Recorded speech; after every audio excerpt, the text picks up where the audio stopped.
The silent invasion. The skies above New York City shimmered with an unusual azure light, drawing the eyes of millions upward on what had begun as an ordinary Tuesday morning. The phenomenon spread across the globe within hours. Sydney, Tokyo, London, Cairo, all witnessed the same ethereal glow that scientists struggled to explain. 3 days later, they arrived. The Axiom-collected ships materialized in Earth's atmosphere without warning.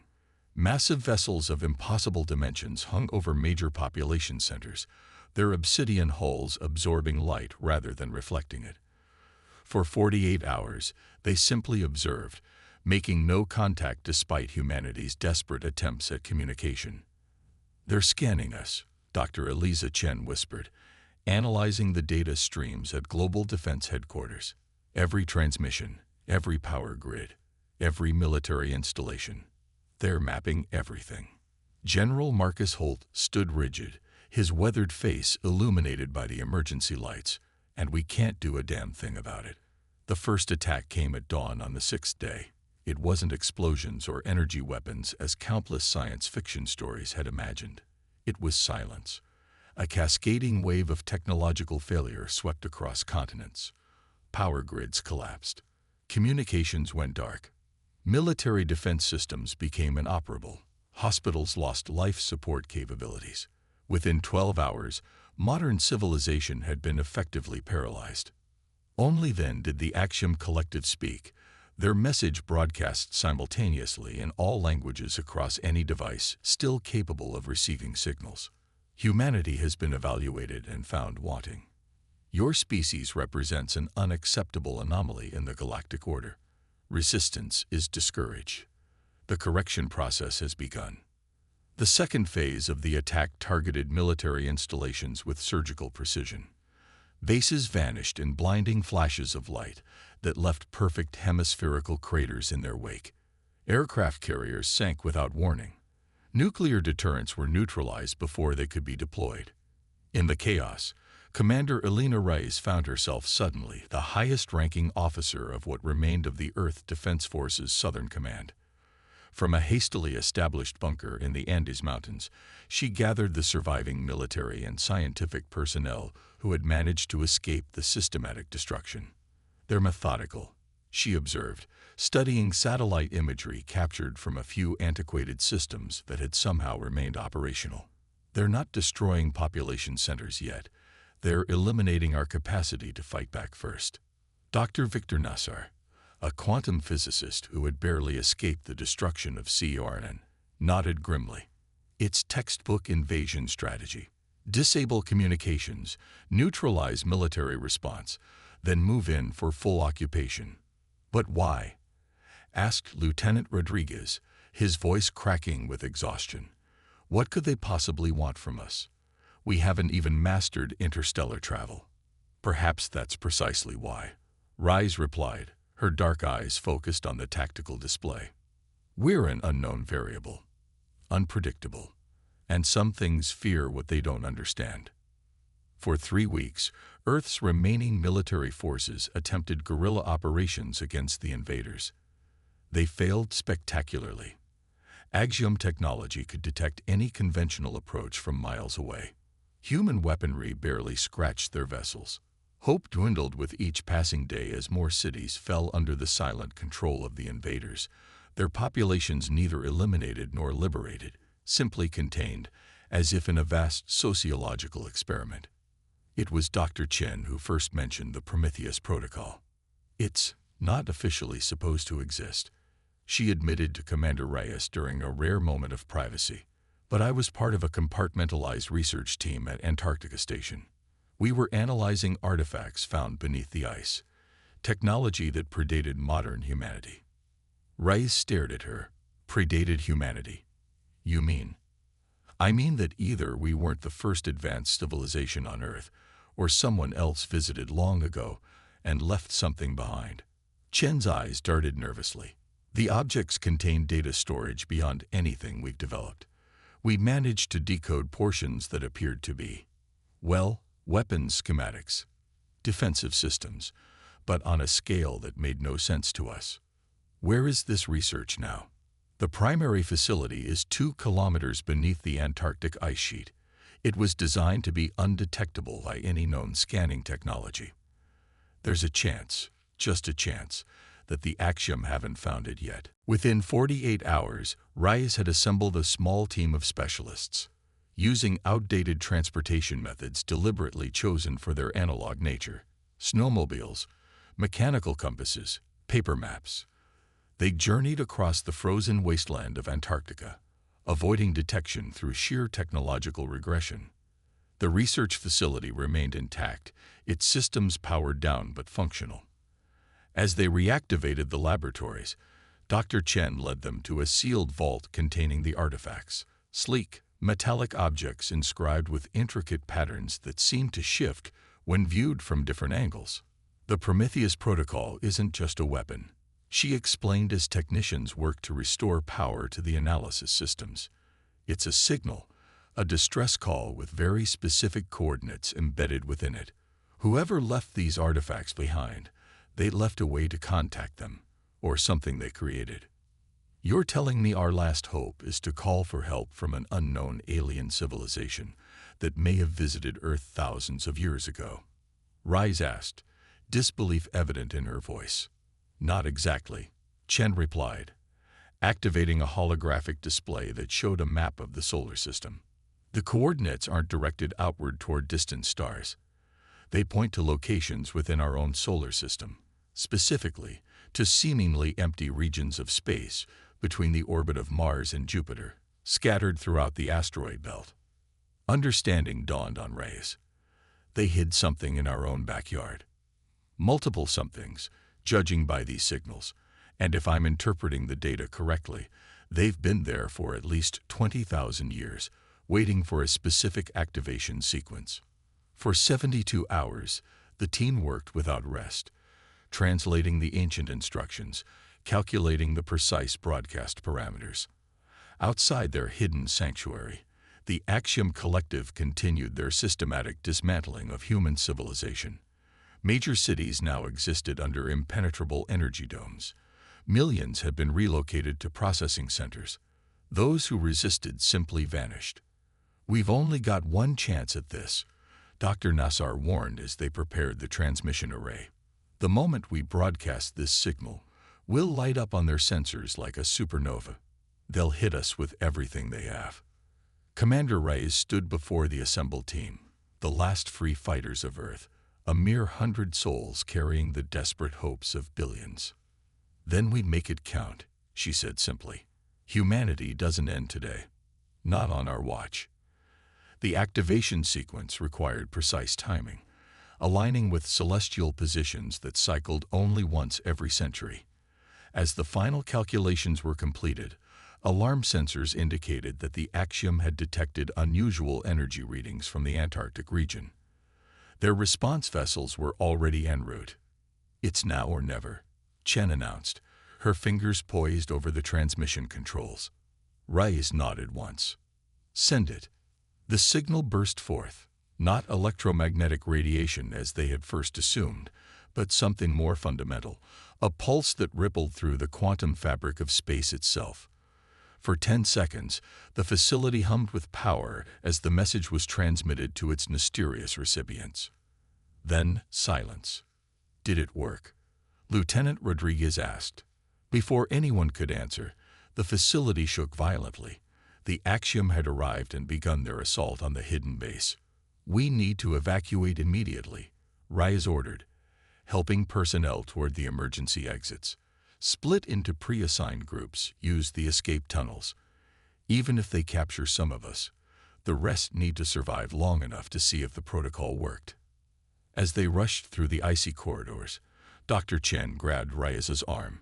The artifacts indicated a response time of between 40 to 60 Earth hours after activation. If something is going to happen, it will be soon. Reyes nodded grimly. Then we hold out for 60 hours. Whatever it takes.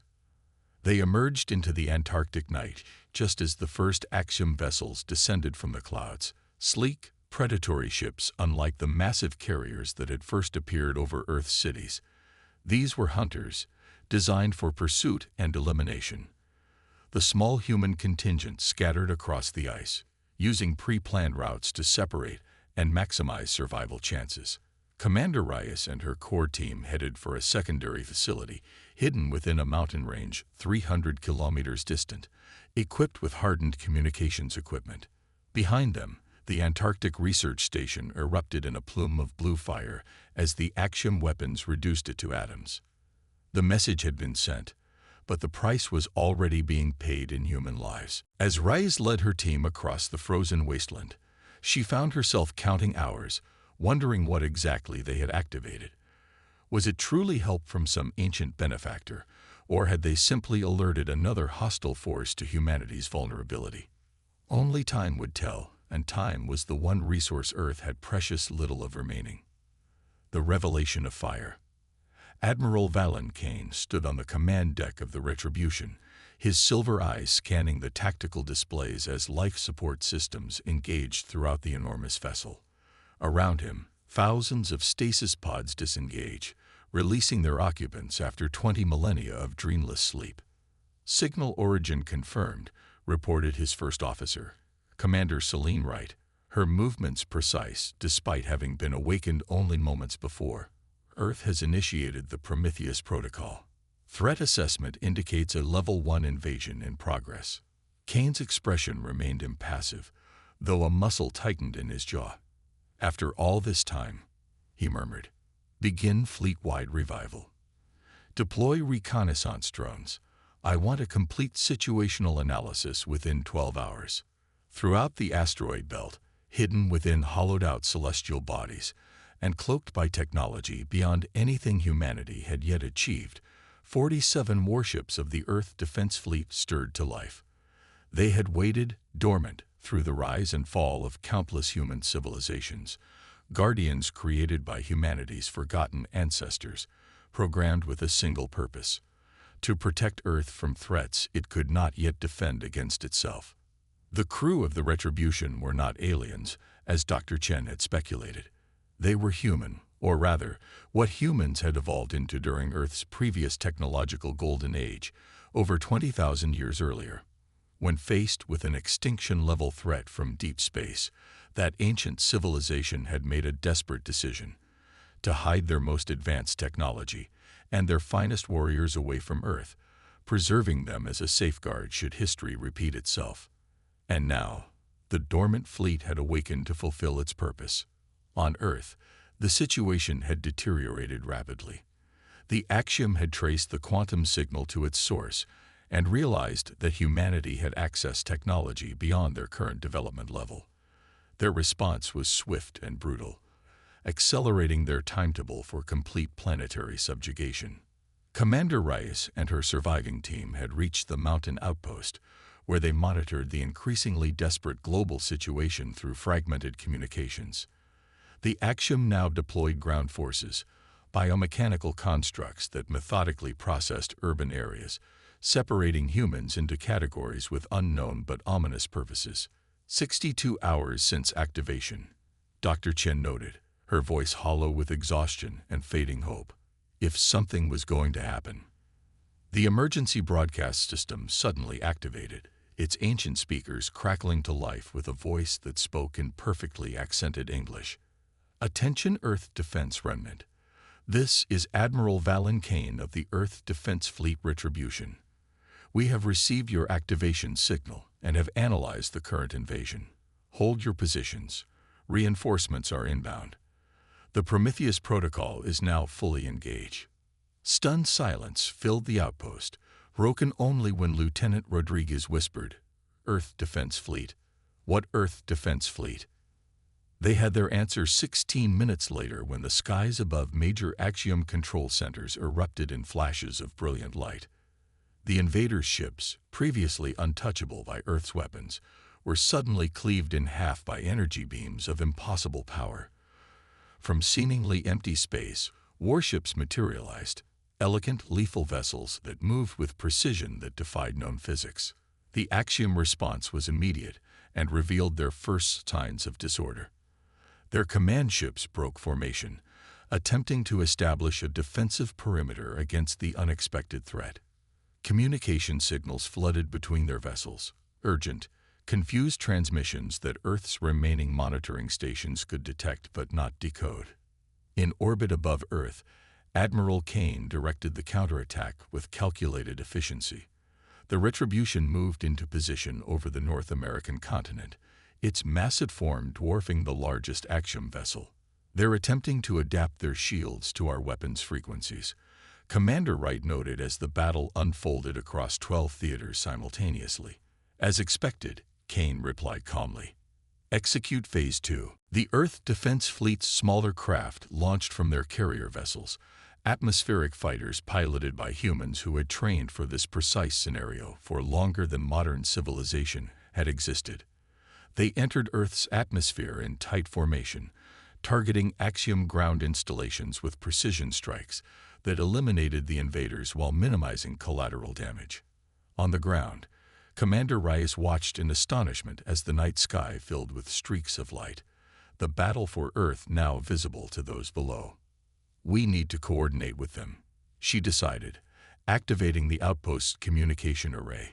If they're truly human as they claim, they'll need ground intelligence. The connection was established with surprising ease, as if the Earth Defense Fleet systems were specifically designed to interface with even the most primitive Earth technology. Commander Elena Reyes of Earth's remaining defense forces, she identified herself. We have personnel scattered globally who can provide ground-level intelligence and coordination. Acknowledged, Commander, replied a crisp voice. This is Commander Wright, First Officer of the Retribution. Transmitting secure communication protocols to your systems now. We'll need your people to identify priority liberation targets. Within hours, a coordinated counteroffensive was underway. The Axiom, faced with an enemy wielding technology superior to their own, found themselves in the exact position they had placed humanity, outmatched, outmaneuvered, and unable to effectively respond. Admiral Kane's tactical brilliance became evident as the battle progressed. Rather than simply destroying Axiom vessels, his fleet disabled and captured key ships, extracting crucial intelligence with each victory. The invaders' command structure began to fragment as their secure networks were systematically compromised. 72 hours after the arrival of the Earth Defense Fleet, Admiral Kane addressed the Axiom Collective directly, broadcasting on their own communication frequencies. Your invasion has failed. Your forces are surrounded. Your technology has been analyzed and countered. You have one opportunity to retreat beyond the Heliobos and never return to this solar system. This offer expires in 30 minutes. The Axiom Supreme Command vessel, hidden behind the moon throughout the conflict, broke orbit 17 minutes later, accelerating toward the outer solar system. The remaining Axiom forces followed in disarray, abandoning their ground operations and evacuation processing centers. As Earth began its slow recovery, Commander Reyes finally came face to face with Admiral Kane during a coordination meeting at the newly established Joint Command Center. He was unmistakably human, yet subtly different, taller, with more refined features and eyes that contained a depth of experience that seemed impossible for his apparent age. You have questions, he stated rather than asked, gesturing for her to join him at a viewport overlooking the devastated but liberated cityscape below. 20,000 years, she said simply. Your people have been waiting out there for 20,000 years. Kane nodded. The cycle has repeated throughout human history. Civilization rises, reaches a technological threshold that makes it visible to the cosmos, and then faces extinction from forces it cannot yet comprehend. In our time, we faced the same threat, though not from the Axiom. We nearly perished, but in our final hour, we made a choice. What choice? To preserve what mattered most, not our buildings or monuments, but the knowledge and capability to ensure humanity would always have a second chance. His gaze turned toward the stars. We created the Defense Fleet and the Prometheus Protocol.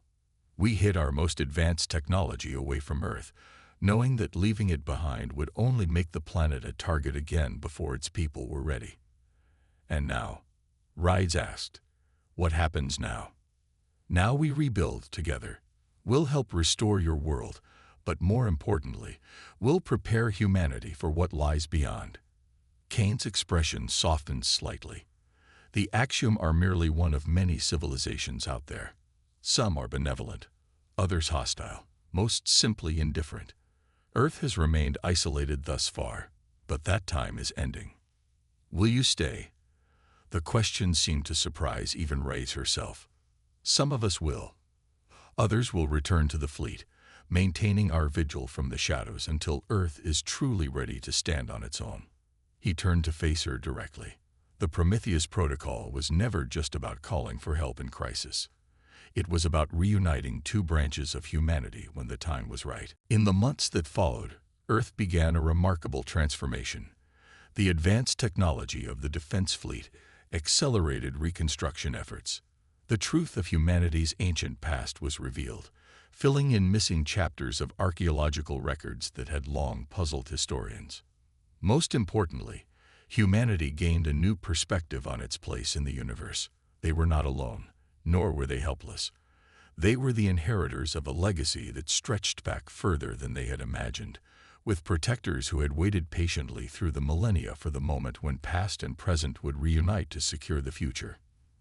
The Axiom Collective, having witnessed the devastating defense of Earth, spread word throughout the galaxy.